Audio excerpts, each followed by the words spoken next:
Hello and welcome back to another Demis Hellen tutorial. We are going to look at Multitap Delay today, and we're going to look at Cubase's new addition to introduce Multitap to you. So if you've not used Multitap, it's a feature that is well worth investigating to create some really nice soundscapes, give some more interesting detail into the back of the mix, from synths to drums to percussion. There's all sorts of things that you can do with this, subtly or just way over the top.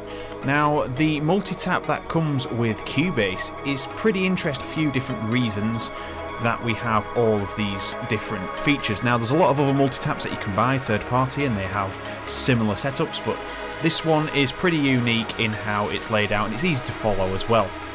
And you can hear that it's playing on a section here in grey that I'm just starting to add in.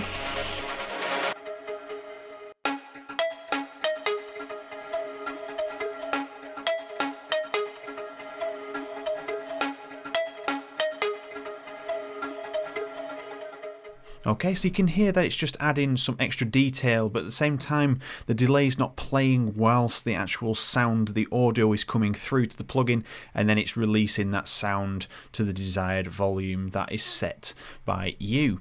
Now, this is a preset. This is the Big Room Synth Opener, and I've changed this now so we've got a few different things. But what I'm going to do is disable this, and I'm going to walk through to show you what is actually happening. Right, so now we have a brand new version of Multitap Delay going on here, and I have just let this hit one note so you can hear exactly what's happening over 2 bars. So let's just listen to see what's going on. As expected, half notes. So let's do quarter notes to start with, and I'm going to up the feedback a little bit so it's a little bit more obvious. And I've already pre-added 3 taps in here just to save time, and I've also set the 2 and 3 to slightly left and right panning, so it'll give you this effect.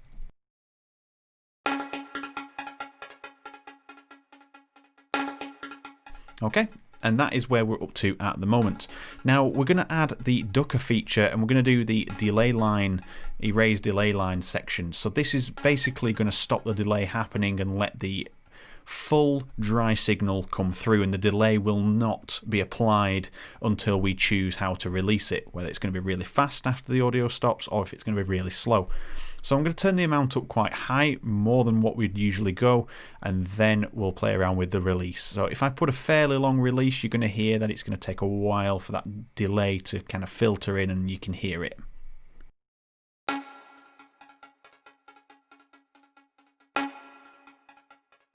And if we choose to have a faster release, straight away. But it still ducks that delay line first as that audio signal comes in. So if you hit say you hit that note twice, it's going to keep that volume down and then open the release. Obviously release it back to full volume.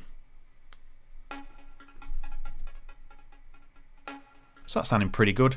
I'm just going to increase the spatial there. Right, it's time for these effects. So loop effects. First things first, let's add in overdrive. So you can hear that is going absolutely nuts. So let's bring that down.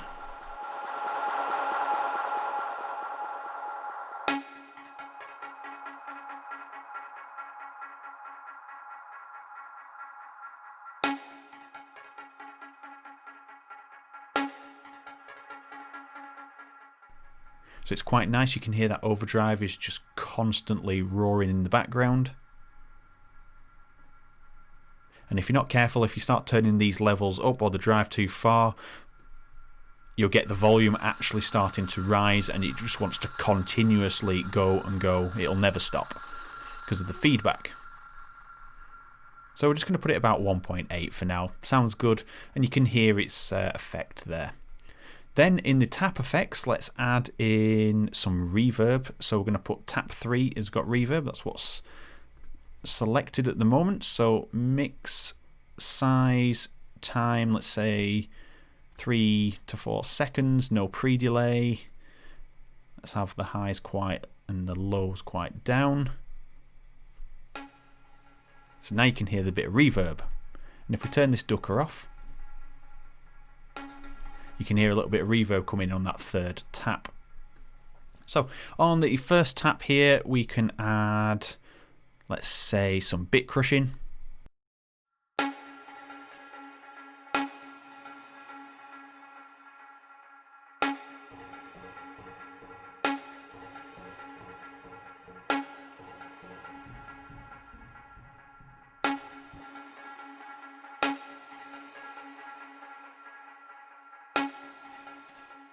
So getting a little bit of bit crushing there. And finally, let's add to tap 2 some flange.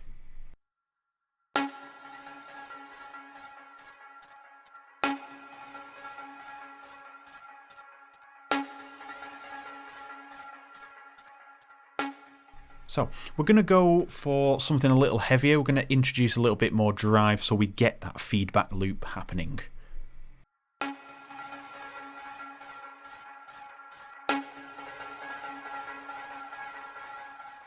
So you can hear every time it's just going to get louder.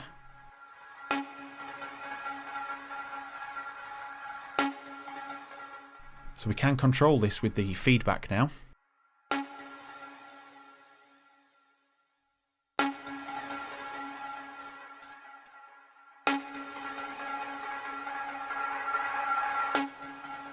And you can hear it's fading off because the feedback is pretty low, and we can control that now.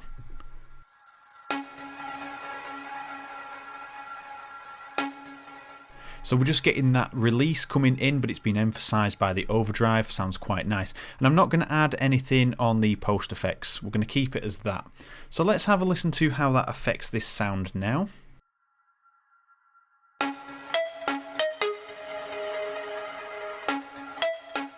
So now you can hear in those gaps, we're getting a rise in volume of all the effects that are being applied in that multi-tap, just like you would do with sort of side-chaining reverb and making the reverb only come in after and just let the dry signal come through as the actual notes are playing.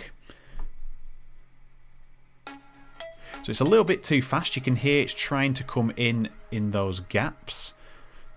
So let's go back into the mixer here, multi-tap. And what we're going to do is just tailor this release. So I'm going to put it up to about 800 for now. A bit more.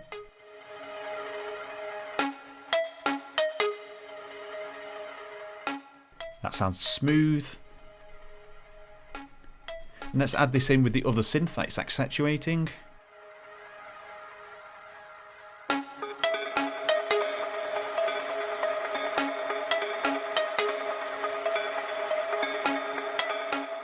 So we could go a little bit heavier, I think. We should keep this multi-tap delay and then I don't have to keep going back.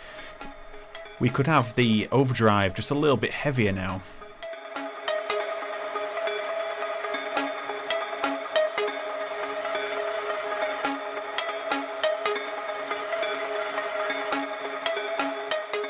There, perfect. So you can just about hear that effect. And it'll fade into this section nicely when this all comes in. So if we actually play this last bit, we'll play the whole thing. And for now, I'm just going to mute this acid harp. And it is going on just a tad too long.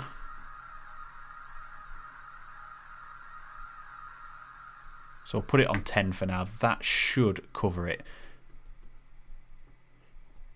And all these notes should be the same. Do, do, do, do, do. That's fine. Let's listen to this last bit.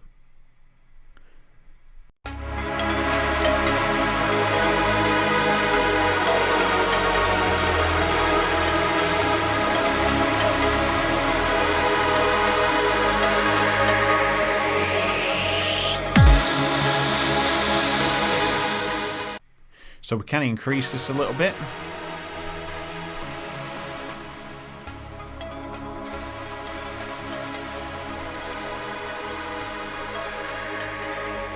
There, so it'll smooth out into that. It's not noticeable at that point because there's a lot of other instrumentation taking over. There's still a little bit of mixing to do. This is going to be a tad more prominent in this section, but it does give that nice smooth transition without going on too long. It's just fading off. But that's not a problem because we can automate the feedback on that multi-tap as well. And that is the Multitap Delay by Steinberg, or Cubase as everybody else knows. That is available in the 10.5 update. Don't forget there are other multi-tap delays. You can get plenty of them in third party.